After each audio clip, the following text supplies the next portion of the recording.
Bonsoir à tous et tous, bienvenue sur TVADP. Je suis ravie de vous retrouver ce soir pour la grande première, en cette journée du 11 septembre 2024. Nous nous retrouvons tous les soirs, tous les mercredis soirs à 20h pour cette nouvelle émission qui s'appelle À cœur ouvert. Ce soir, nous allons aborder pour un premier sujet, et pas des moindres, l'éducation à la sexualité auprès de nos enfants et dans les écoles, mais pas que. Nous verrons aussi que c'est toutes les structures, toutes les associations qui accueillent et qui accompagnent les enfants au quotidien.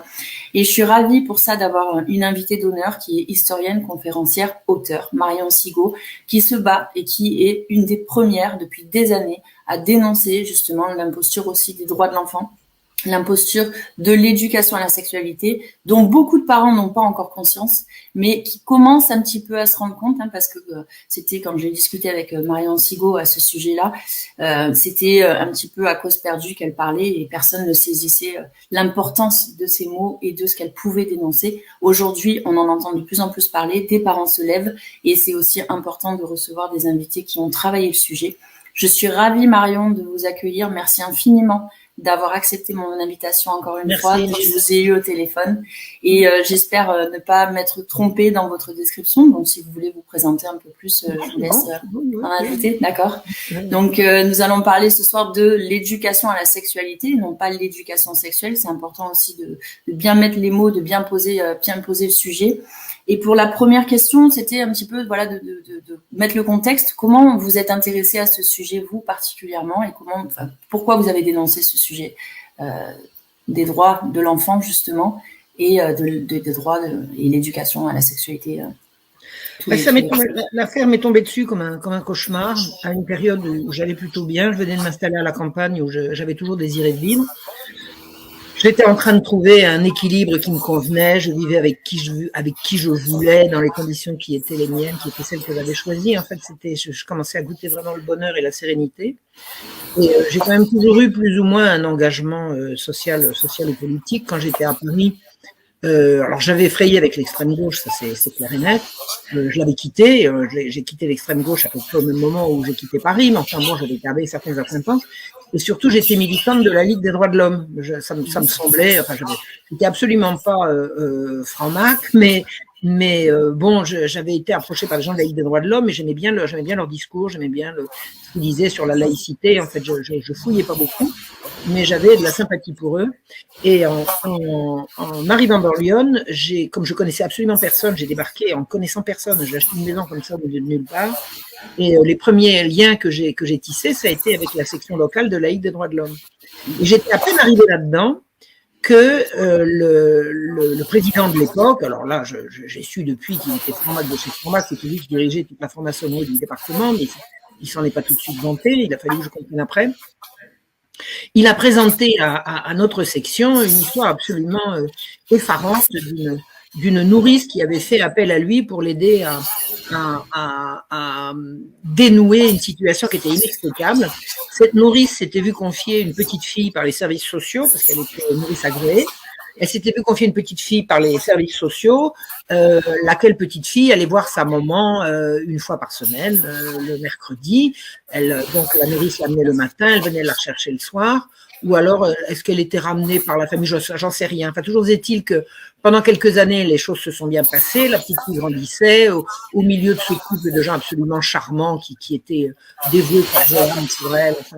Et la petite a commencé à manifester des signes de malaise, d'angoisse, elle devenait insupportable.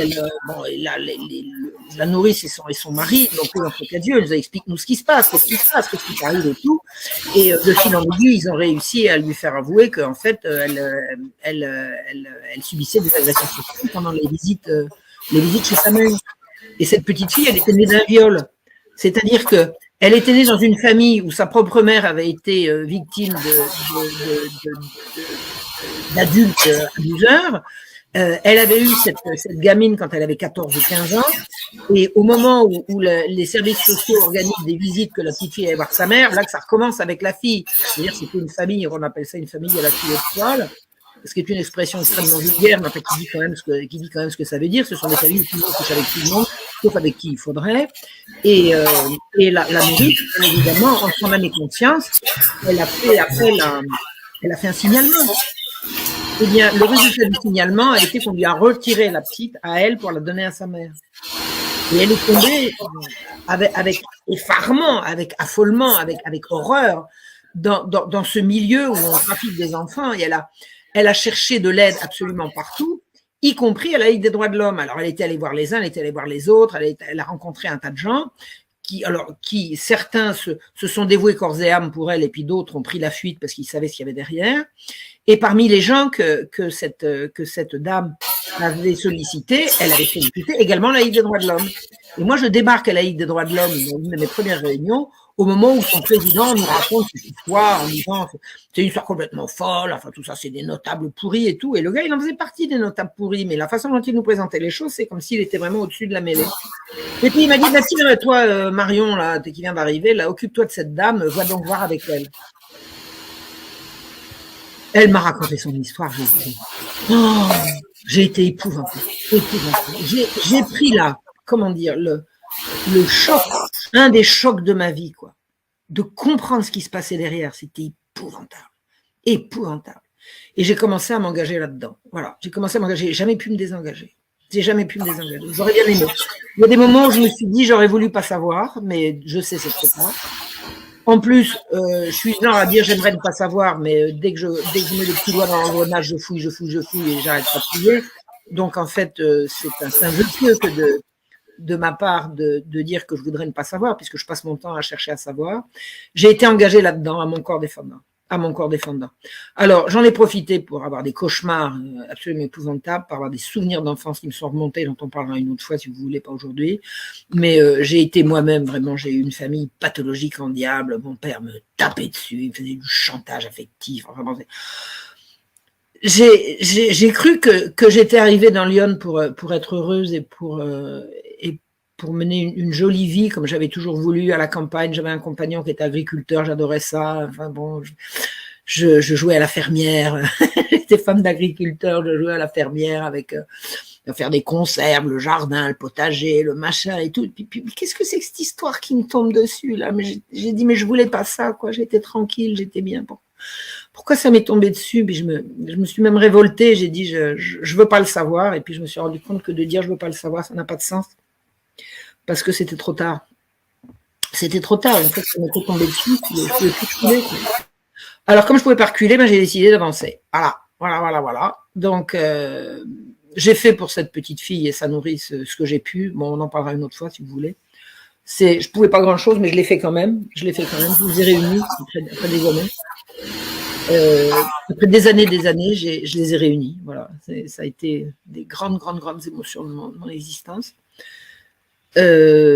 En faisant des trucs qui n'étaient pas forcément très catholiques, au sens imagé du terme.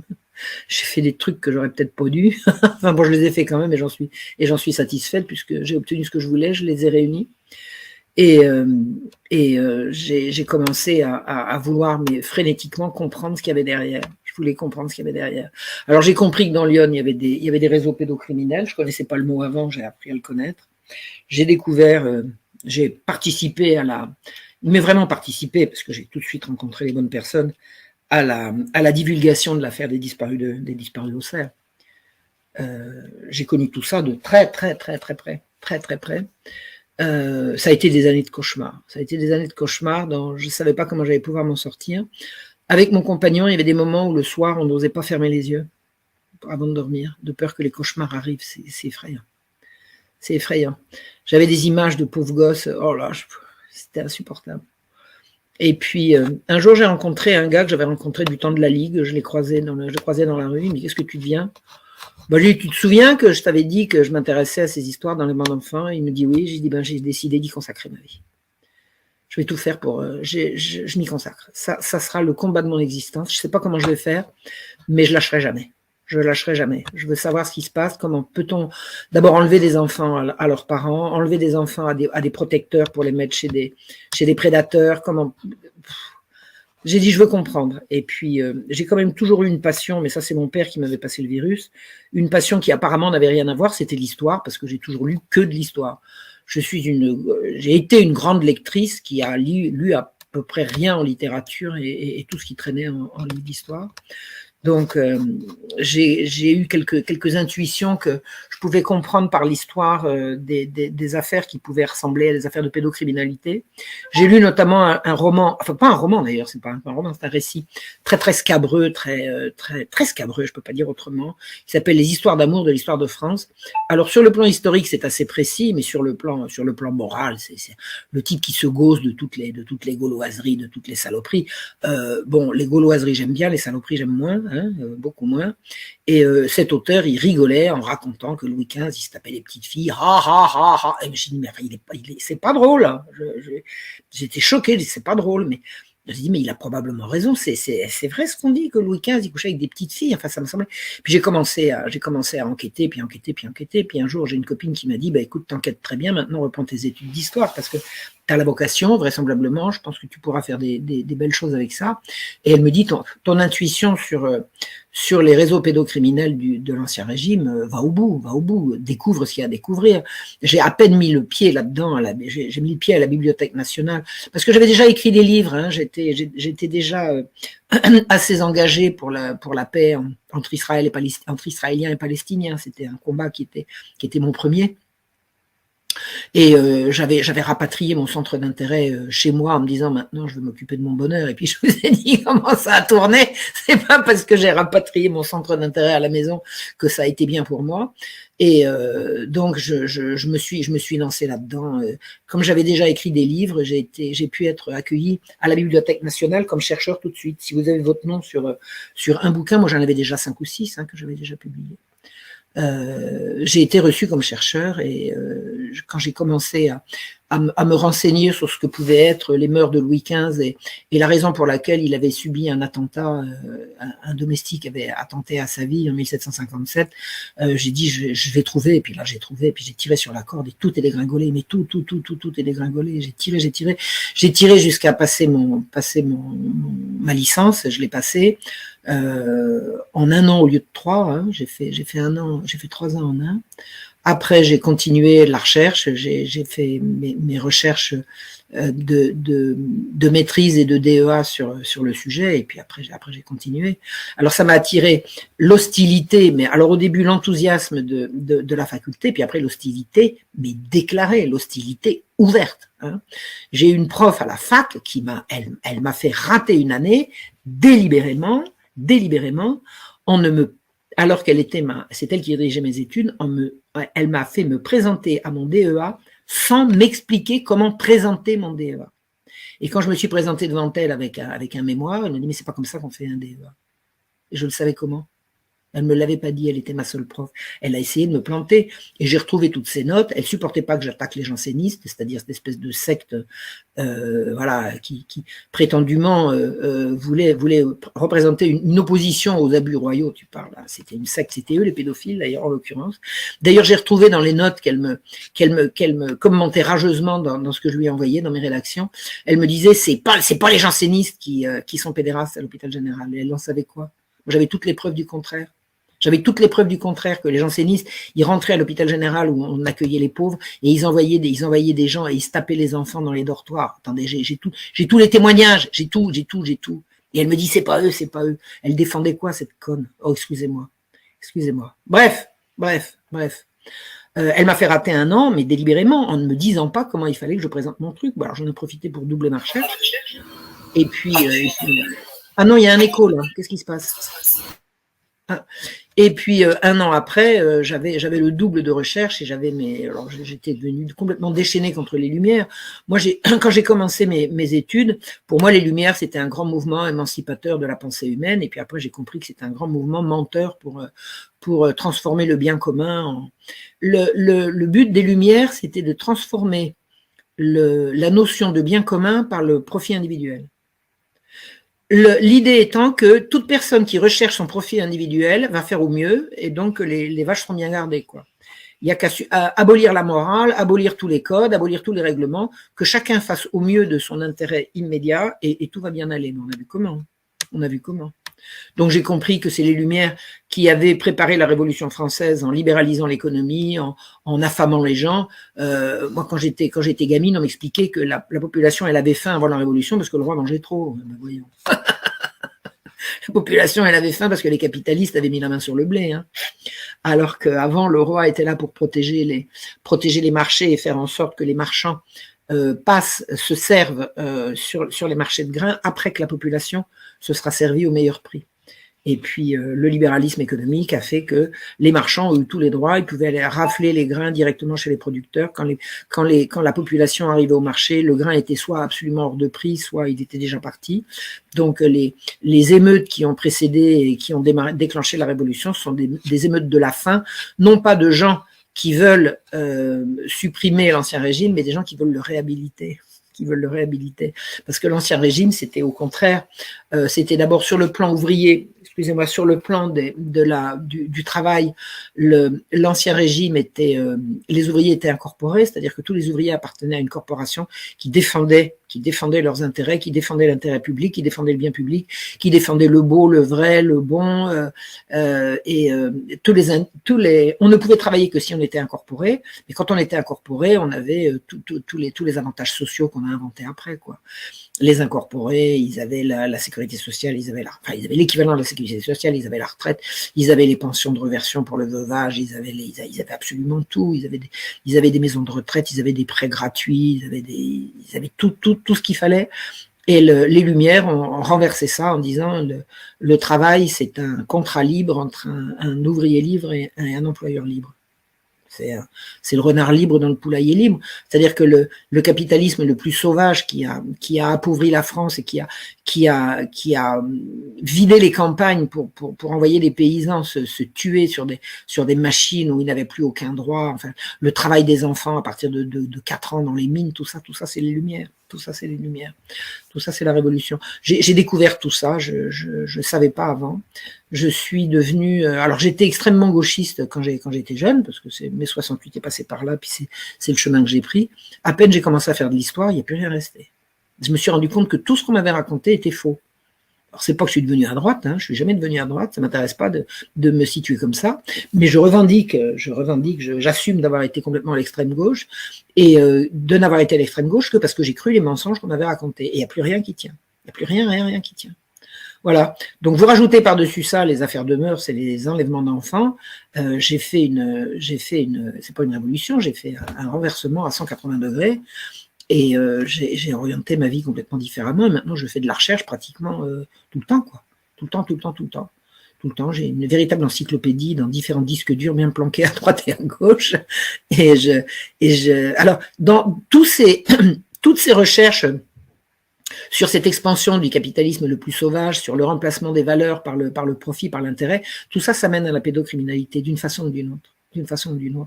La pédocriminalité, c'est l'aboutissement de tous ces mouvements de destruction de l'humain.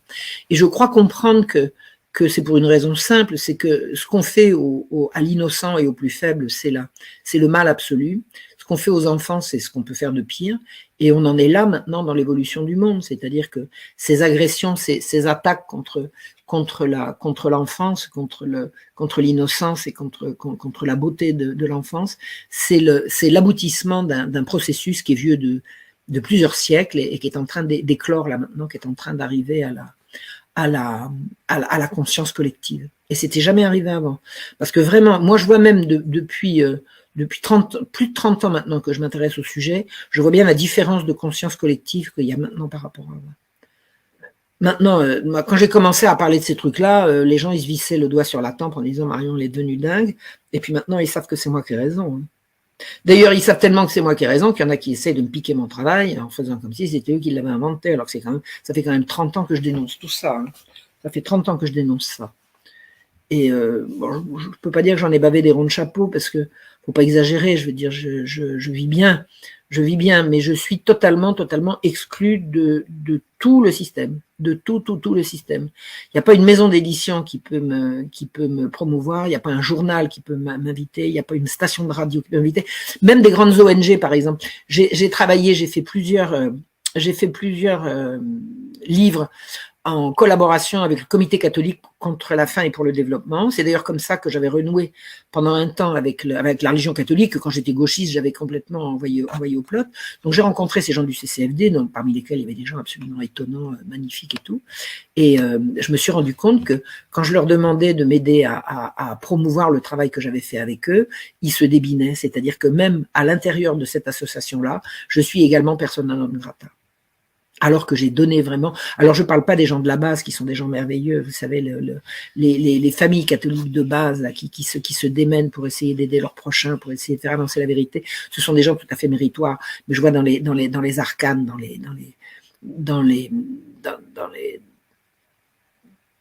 aux différents échelons de ces associations, ils sont tous tenus. Donc je suis censurée absolument partout. Je ne passe jamais sur aucun média mainstream. Jamais.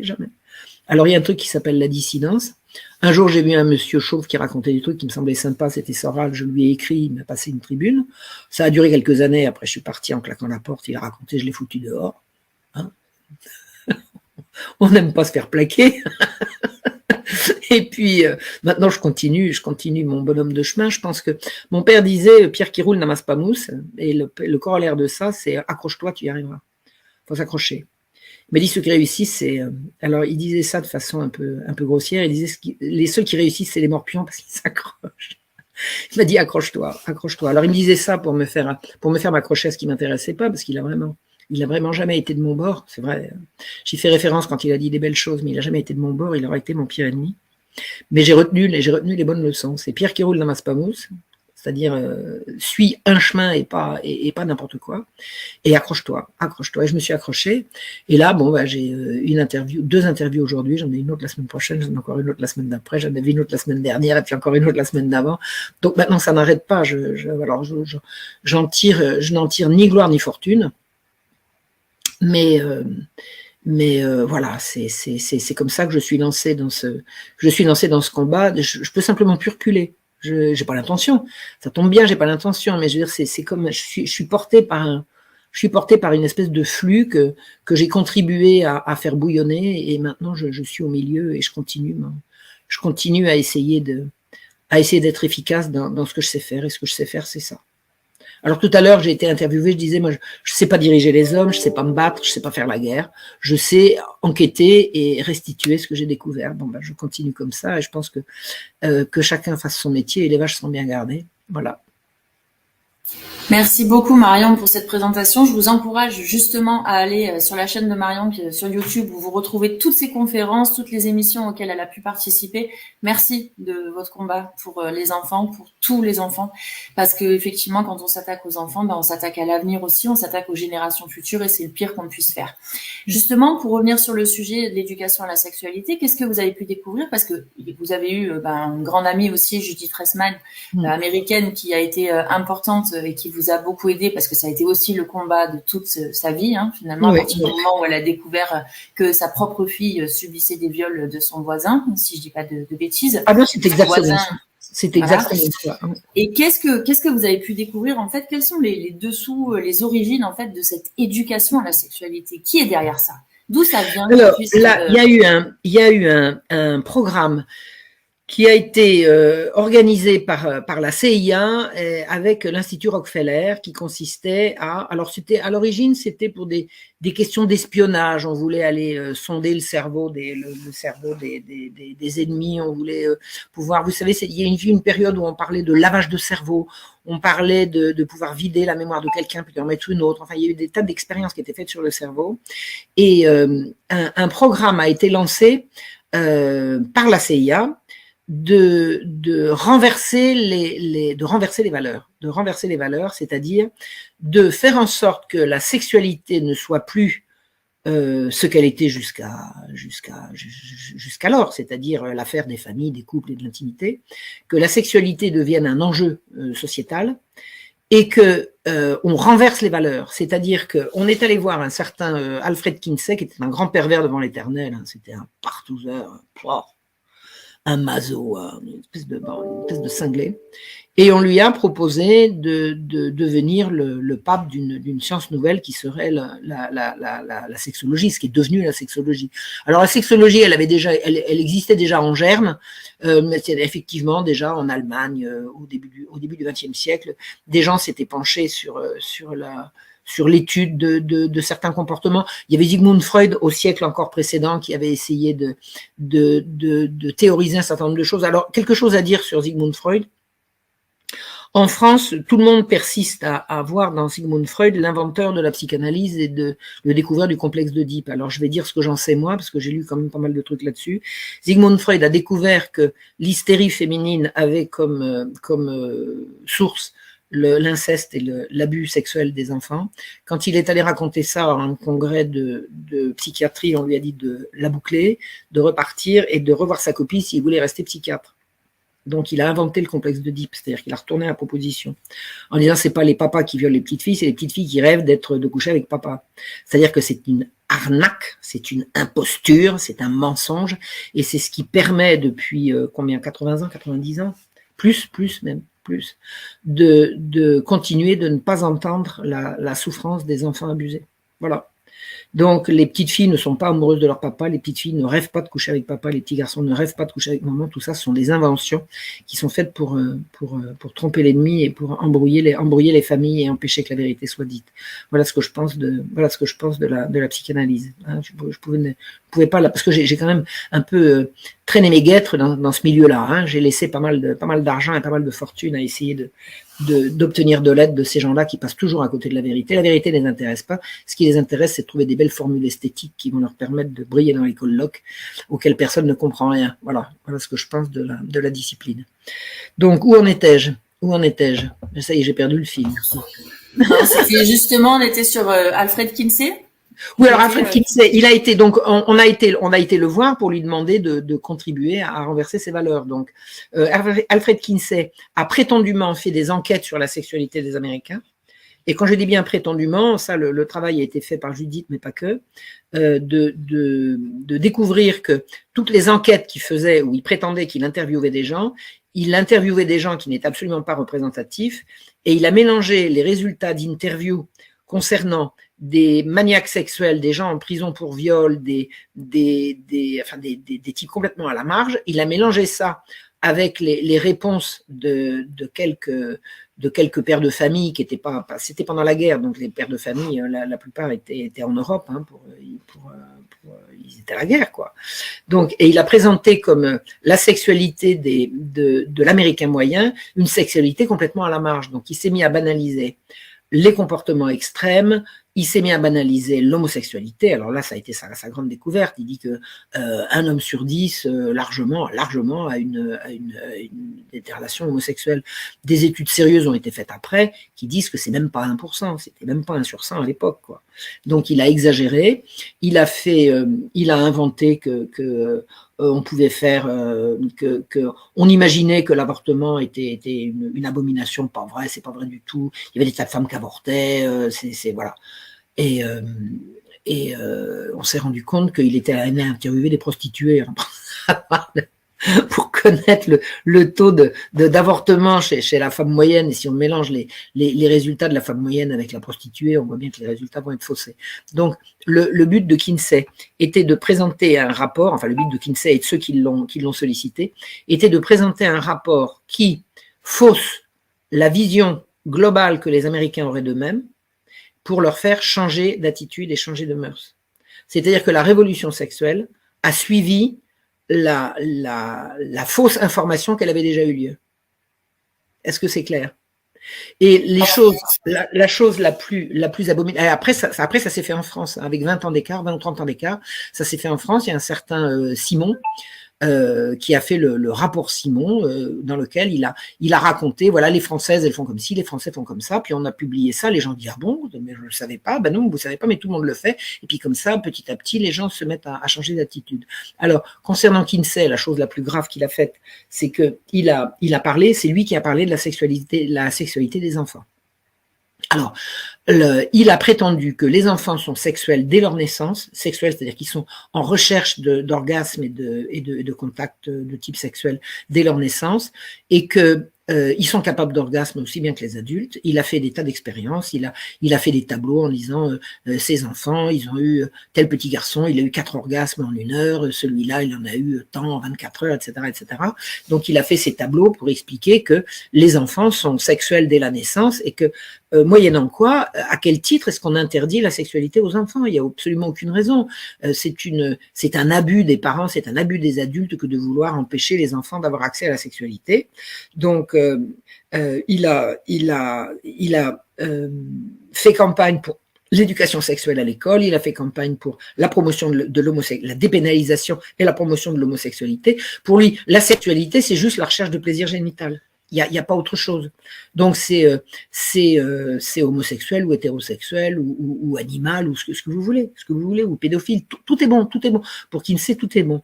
Et ce que Judith Reisman a découvert, et elle est la première à l'avoir découvert, et ce qui est quand même le comble, parce que c'était, vous savez, c'était le secret en pleine lumière. Le truc était tellement en pleine lumière que tout le monde est passé devant et personne ne l'a vu. Et elle l'a vu parce que sa grande fille de 11 ans avait été violée par le voisin du dessus, et elle cherchait à comprendre. Et ce qu'elle a compris en étudiant les rapports de Kinsey, c'est que Kinsey appelait orgasme des enfants, des hurlements, des évanouissements, des tentatives de fuite, des crises d'épilepsie. C'est-à-dire que Kinsey a raconté comment un type abominable manipulait les enfants. Alors, il n'a pas dit comment il les manipulait, mais Judith s'est renseignée. On lui a répondu par des techniques orales et manuelles. Et ces enfants, chaque fois qu'ils s'évanouissaient, qui poussaient des hurlements, qui pleuraient, on disait qu'ils avaient des orgasmes. Et c'est cette imposture-là, criminelle, qui a servi et qui sert encore aujourd'hui de fondement pour l'éducation sexuelle à l'école. Si demain, votre enfant va aller à l'école et on va lui apprendre que le sexe c'est comme ci, c'est comme ça, c'est en référence à Kinsey. Parce que jamais, jamais aucune enquête indépendante n'a réussi on a réussi à obtenir une enquête indépendante pour aller voir ce que c'était que les rapports Kinsey. Donc les travaux de Judith sont absolument incontestables. C'est incontestable, je veux dire, en plus de ça, elle a laissé une littérature absolument énorme. Elle a une bibliothèque en ligne absolument phénoménale. Bon, il faut y avoir accès, moi j'y ai accès.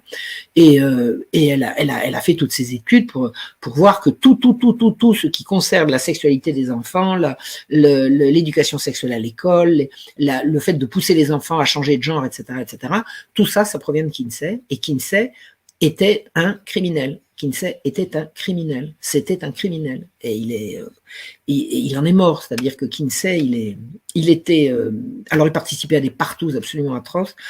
Judith m'a raconté que ils faisaient toutes leurs partous dans un grenier au dernier étage à l'université.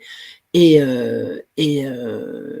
tout était capitonné pour pas entendre les hurlements. Ça se faisait avec des chaînes, avec des clous. C'était infernal. C'est tout le sadomasochisme, c'est-à-dire que c'est une sexualité de sang, de merde et de hurlements. C'est une sexualité de domination. C'est une sexualité de cris, c'est épouvantable. C'est épouvantable. Et tout ça, ça a été promu par Kinsey, qui a quasiment fait ces trucs en pleine lumière et le monde entier a décidé de regarder ailleurs, quoi. Et alors la vaillante Judith, elle a été haute comme 3 pommes, hein. Elle, quand elle a découvert ça, elle a des gens qui sont venus la soutenir, notamment des magistrats qui sont venus la voir en disant Madame Reisman, vous voulez travailler avec nous, des policiers qui l'ont dit attendez, nous on est de la protection de la jeunesse, est-ce que vous voulez travailler avec nous? Elle a dit oui, et puis là c'est là qu'elle a vu que même le président américain faisait pas le poids par rapport au lobby. Même le président Reagan lui avait apporté son soutien, il l'avait soutenu dans l'obtention d'une bourse, elle a été obligée de tout arrêter. Il y a eu un lobby, j'en parlerai une autre fois parce que je peux pas dire tout aujourd'hui, mais il y a un lobby qui a dépensé $60,000 par mois pendant 2 ans pour la discréditer et faire en sorte qu'elle ne puisse trouver de travail nulle part. pour la discréditer. Alors on est allé raconter qu'elle avait pas ses diplômes, en fait elle les avait, on lui a volé son travail, on lui a volé ses ordinateurs, il y a des gens qui ont republié des trucs prétendument sous son nom à elle alors qu'ils avaient mis des trucs faux, c'est épouvantable ce qu'elle a enduré, vous pouvez pas vous imaginer, tout ce qu'elle a enduré, pour la faire taire. Elle a jamais baissé les bras, elle s'est jamais tue, elle a jamais renoncé. Elle est morte à sa table de travail. J'ai retrouvé le dernier petit mot gentil qu'elle m'avait envoyé, c'était 2 jours avant. C'était 2 jours avant sa mort. Oh, j'ai mis des mois à me remettre. J'arrivais pas à croire que c'était possible. Parce que c'était votre amie, hein. Oui. Et puis vous disiez aussi, vous avez subi des dépression. C'est un sujet, on le voit, qui est, c'est au-delà du tabou même. C'est-à-dire que c'est intouchable.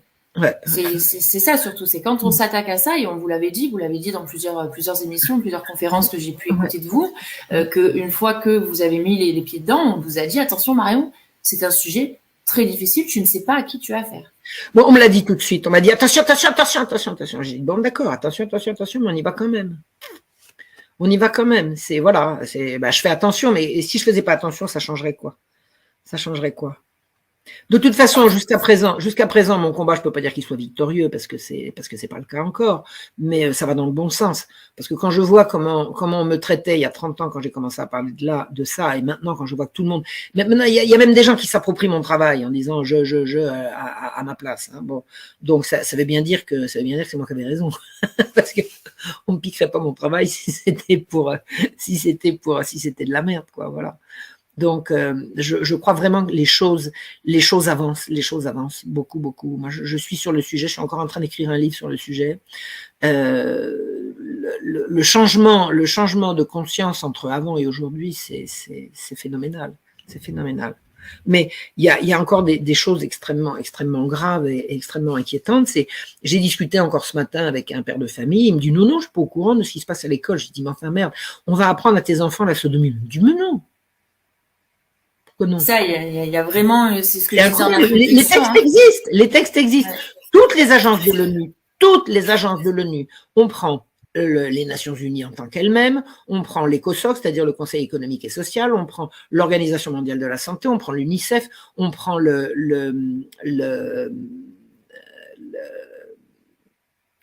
culture, c'est l'agence de la culture, l'éducation.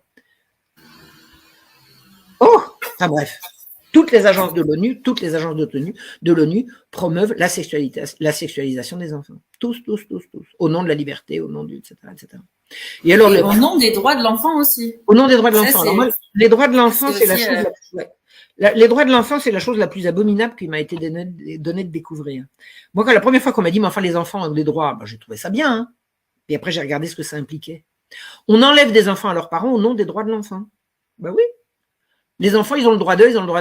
Si papa n'est pas d'accord, on les enlève. C'est les droits de l'enfant. C'est-à-dire que les droits de l'enfant s'opposent à l'autorité des parents. Mais l'autorité des parents, qu'est-ce qui peut défendre les enfants à part l'autorité des parents? Quel est le premier protecteur de l'enfant? C'est le papa. Maman est là pour materner, papa est là pour protéger. Bon, on va pas réduire ça à ça, mais en gros, maman elle nourrit, papa protège. Bon, alors maman elle nourrit plus parce qu'elle court après le boulot et après la carrière à longueur de journée et c'est plus elle qui élève ses enfants. Et puis papa, dès qu'il dit quelque chose, il dit patriarcat. Le patriarcat, c'est une grande et belle chose, hein, quand même, qui a été inventée pour protéger les enfants. L'UNESCO, merci. Merci, j'aime. Voilà. Donc, la famille est attaquée de partout et au nom des droits de l'enfant, on casse tout, on détruit tout. Et si, au nom des droits de l'enfant, les enfants ne sont plus protégés puisqu'ils ont des droits. L'enfant, est-ce que les enfants, on peut dire qu'ils ont le droit d'avoir un espace vital à la maison? Oui, ils ont le droit d'avoir leur chambre. Moi, vous n'avez pas de chambre, et hop, droit de l'enfant, on va le mettre dans un foyer où il aura sa chambre. Puis on vous dit pas qui c'est qui ira lui rendre visite, hein. D'accord? Non, c'est absolument abominable. Les droits de l'enfant, c'est un truc qui a été inventé pour détruire les enfants. Pour détruire les enfants. Comme l'interdiction de la fessée. Est-ce que vous connaissez quelque chose de plus atroce que l'interdiction de la fessée? Je ne dis pas qu'il faut donner des fessées, c'est pas ça que je dis. Je n'ai pas l'intention de me prononcer là-dessus. Comment peut-on interdire une chose pareille sauf à mettre un flic dans chaque maison? Expliquez-moi. Comment peut-on interdire quelque chose qui relève de la vie privée? en mettant un flic dans chaque maison. C'est tout. Et les Suédois ont été pendant un temps absolument le modèle du genre. Alors je sais pas ce qu'en est, parce que je sais pas où ça en est, parce que j'ai l'impression que la Suède en ce moment ils sont en train drôlement de retomber sur leurs pieds et d'envoyer bouler tous leurs anciens, toutes leurs précédentes façons de faire. Mais j'ai vu qu'en Suède on organisait des groupes de parole dans les écoles. Hein, on envoie des travailleurs sociaux mettre les enfants en rond. Leur faire raconter ce qui s'est passé la veille au soir, et puis au moindre soupçon qu'il y ait eu une menace d'envoyer une gifle, le soir la police débarque et elle enlève les gosses. Ben, c'est les droits de l'enfant. Ça s'appelle les droits de l'enfant. On retire les enfants à leurs parents au nom des droits de l'enfant. C'est une monstruosité. Et comme si les enfants les écoutaient. Allons donc. On sait très bien ce qu'il en est. On a vu ce qu'il en était à Outreau, notamment. Voilà. Et on voit, c'est toujours comme les droits de l'enfant, c'est toujours sous couvert de beaux mots, de belles phrases, de belles choses, pour la protection. Et effectivement, ça a tout l'effet inverse. Et vous parliez tout à l'heure de lobby aussi, qu'il y a eu, hein, parce que bien sûr, on retrouve toujours les mêmes, hein, l'OMS, l'UNESCO, enfin toutes ces personnes, les Rockefeller, toujours ces mêmes personnes dans les mêmes sujets finalement, hein, qui sont assez centraux. Et quels sont les lobbies aussi qu'il y a derrière, notamment, moi j'aimerais bien que parler un petit peu du planning familial. Bien sûr. D'où l'origine du... Alors, le planning familial, c'est une organisation eugéniste américaine qui date du début du 19e siècle, du début du 20e siècle, pardon, du début du 20e siècle. Alors, il y avait des précédents au 19e, il y a eu, et même au 18e, hein, il y a eu Malthus, etc., etc. Mais le planning familial, c'est une américaine, Margaret Sanger, qui a inventé ce système pour empêcher les inutiles de se reproduire. En fait, à l'origine, ce qu'on a appelé le Planned Parenthood, c'est vraiment un gros mot, parce que on ne planifie pas la parentalité en empêchant les gens de faire des enfants, mais ça fait partie de leur façon de faire. On ment déjà avec les titres, et puis après plus rien ne fonctionne. Donc le Planned Parenthood, c'est une organisation qui a été créée par l'eugéniste Margaret Sanger, qui voulait absolument réduire la population mondiale par tous les moyens possibles. Le premier objectif de Planned Parenthood, c'est d'empêcher les inutiles de se reproduire. C'est-à-dire que le plan de Margaret Sanger dans son Planned Parenthood, dans son planning familial, a consisté à dire il faudra un permis pour enfanter. Ce n'est pas parce que vous avez les moyens et envie d'avoir des enfants que vous aurez le droit de faire des enfants. On va vous inventer une société absolument magique dans laquelle il faudra avoir l'autorisation d'avoir des enfants. Donc, vous avez une certaine élite qui, elle, en fera, mais ça, on a compris, l'élite, elle est toujours en dehors du truc. Mais le commun des mortels, il y a ceux qui auront le droit d'avoir des enfants moyennant un permis et ceux qui n'auront pas le droit d'avoir des enfants. Et elle, qui était une raciste absolument invétérée, elle voulait que les Noirs ne se reproduisent pas. Elle voulait que les Noirs ne se reproduisent pas. Elle disait, de toute façon, ces gens-là, tous ces nègres, ils se reproduisent comme des lapins, il faut absolument les empêcher. Mais elle était monstrueuse. Et alors, comme elle savait que le racisme était pas très bien en odeur de sainteté, elle a fait contribuer des pasteurs noirs à certaines campagnes pour qu'on puisse pas dire, c'est un monstre. Cette bonne femme était un monstre. Donc, le but du planning familial, c'est de, réduire la population mondiale, d'une façon générale, réduire la population mondiale et éradiquer les populations inutiles. Alors, c'est quoi les inutiles? Les inutiles, alors, on a compris, c'est les Noirs. Alors là, elle avait une dent contre les Noirs. Elle voulait absolument plus de Noirs dans la population. Je suis américaine, hein. Mais les inutiles, les pauvres, les tarés, les pauvres. A-t-on idée de se reproduire quand on est pauvre? Mais quand on est pauvre, il n'y a pas besoin de se reproduire puisqu'on est pauvre. C'est une monstruosité, le planning familial. Et c'est arrivé en France comme une fleur. Alors, pas comme une fleur, ça a été plus compliqué que ça. C'est-à-dire que pour faire accepter par la France la notion de planning familial, je peux pas vous le résumer ici, ça. D'abord, c'est mon travail en cours, je l'ai pas terminé, mais il a fallu beaucoup mentir, beaucoup manipuler, faire croire que les familles ouvrières croulaient sur les grossesses non désirées, qu'il fallait absolument permettre aux pauvres d'avoir accès à une contraception, à l'avortement, etc. Ça, c'est les grands combats qui ont mené à la reconnaissance de de la contraception puis de l'avortement, ça a été dans la première, après les années 50 en France, années 50, 60, 70, et c'est là qu'a éclos le planning familial, qui a été présenté comme une solution pour résoudre le problème des pauvres, des malheureuses, des malheureuses familles ouvrières qui faisaient trop d'enfants.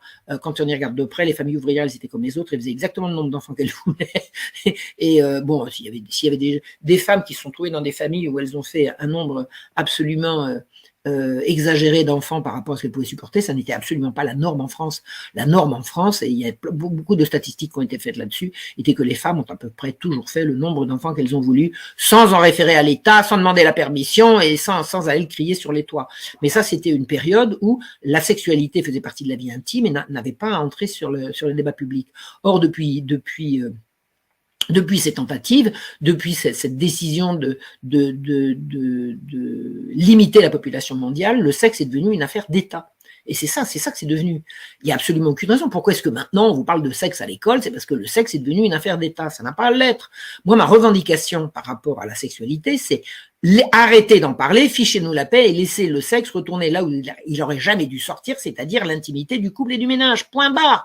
Point barre. Il n'y a pas à s'occuper de ça. Si les gens ont des problèmes et veulent discuter de leurs problèmes avec des gens compétents, personne ne va leur interdire, mais arrêtez d'en parler à la radio, à la télévision, dans les journaux, et surtout à l'école et dans les entreprises, et tout ça, c'est voilà. Donc, les enfants doivent être protégés contre toute information sexuelle choquante, alors que maintenant, ce qui était jadis interdit est tombé sous le coup de la loi, parce que la loi interdisait c'est pas seulement le détournement de mineurs, mais l'attentat à la pudeur. Alors, à l'heure actuelle, c'est une obligation. Et je vois, puis c'est mondial, c'est pas que la France, hein. Moi, je viens de voir un petit film, là, sur Internet.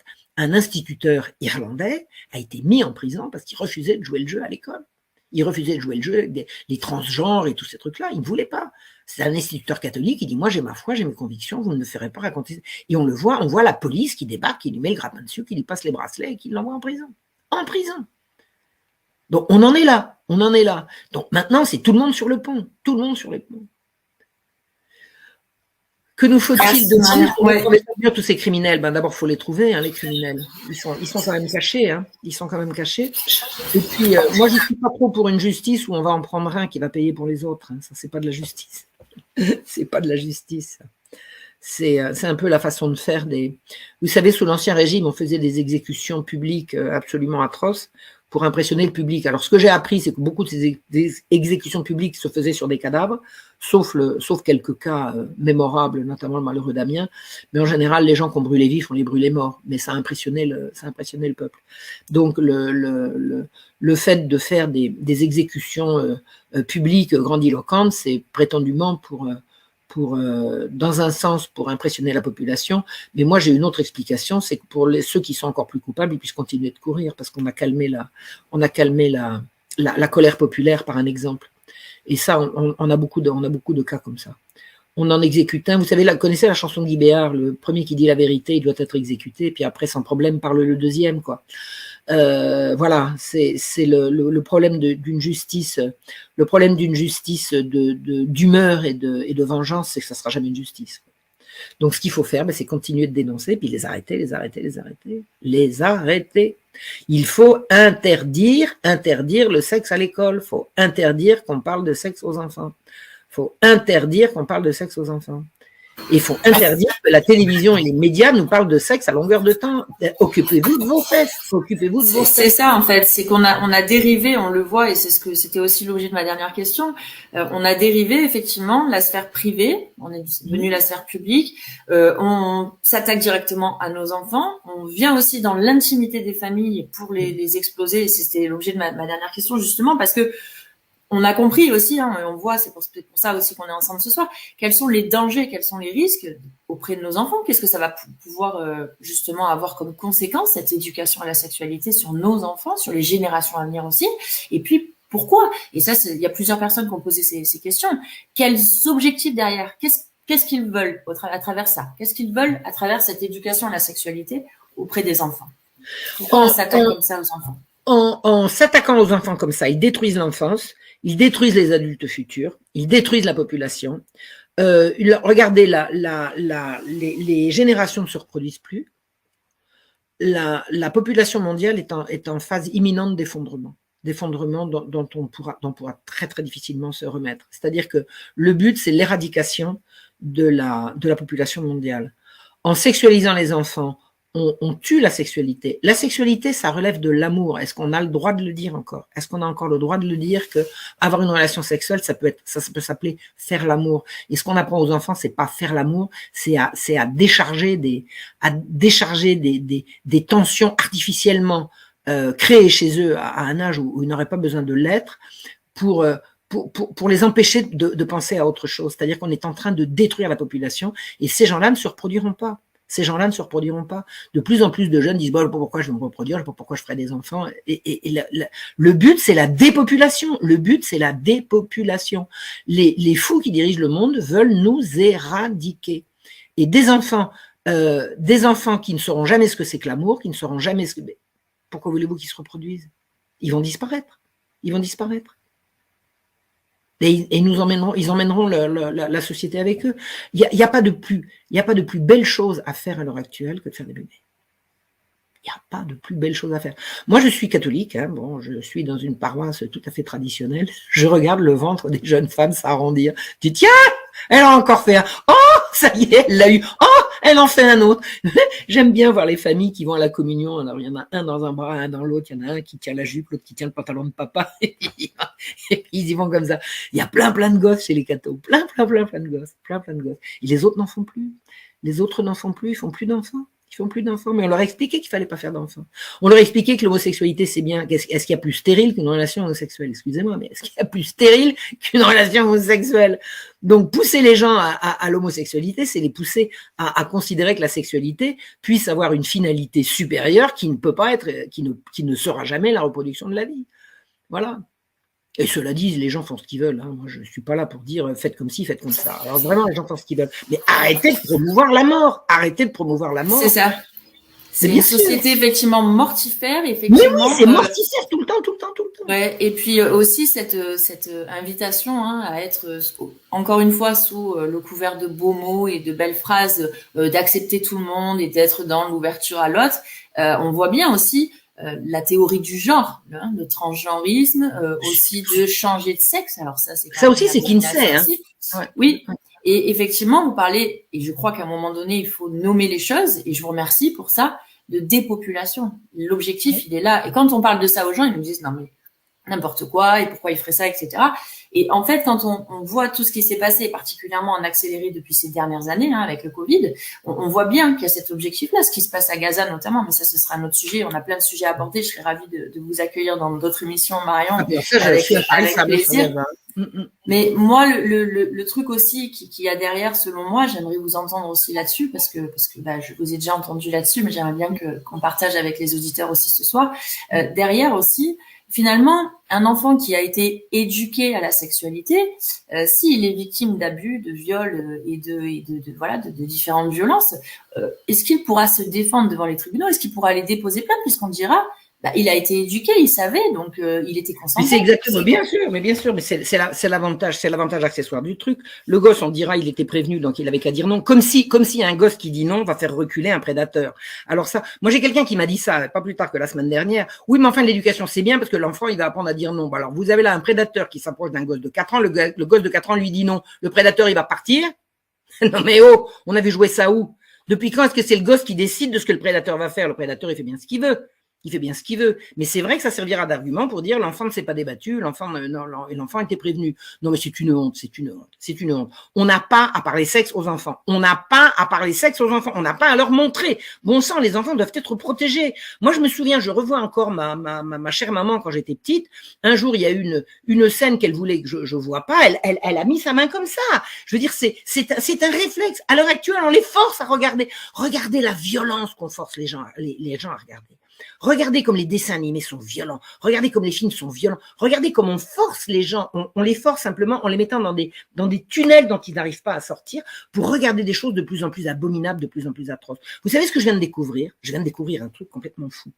Je viens de lire un livre concernant la piraterie. Bon, c'est pas la première fois, j'ai lu plusieurs histoires de piraterie, parce que moi, je suis historienne, donc j'ai lu pas mal de trucs sur le sujet de la piraterie dans les Caraïbes.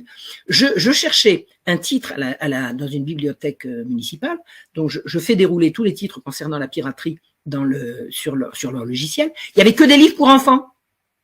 C'est-à-dire que la piraterie, c'est devenu un sujet pour les gosses. Est-ce que vous imaginez une société plus sadique, plus atroce, plus violente, plus abominable que la société pirate? Mais c'est une abomination, les pirates. C'est le mal absolu. C'est le mal absolu. Ah ben oui, mais alors, oui, mais il y a des gentils pirates. Ben voyons, comme il y a des gentils loups. On explique aux enfants que le loup, c'est gentil, que le pirate, c'est rigolo. C'est un renversement. Vous vous rendez compte? Faire la promotion de la piraterie, c'est une abomination. C'est une abomination. En fait, c'est ça, il y a ce désir. L'histoire de la piraterie, les pires atrocités ont été commises par ces gens. Il y a ce renversement des valeurs, en fait. Oui. Hein. Le bien est devenu le mal est devenu le bien. Oui. Effectivement, il y a tout et surtout, sur tous les sujets, on voit bien qu'il y a cette volonté de détruire, de déstabiliser, d'être perdu. Finalement, c'est nous aussi qui passons pour fous parce qu'on s'oppose à ces sujets, enfin sur ces sujets-là, en tout cas. Hein, quand on se lève, on voit bien qu'on est pris pour cible et vous le dites depuis un moment. Et c'est incroyable. Oui. Oui. C'est le renversement des valeurs. Ce qui était bien va devenir mal, ce qui était mal va devenir bien. La famille, c'était bien. Maintenant, la famille, c'est le patriarcat. Qu'est-ce qu'ils sont bêtes avec leur patriarcat. Moi, j'ai vu une espèce de dinde, elle se plaignait du patriarcat parce qu'un mec la draguait d'un peu fort. Je lui dis, mais il s'est comporté comme un père ou comme un macho? Quel rapport avec le patriarcat? Le patriarcat, c'est ce qui touche au père.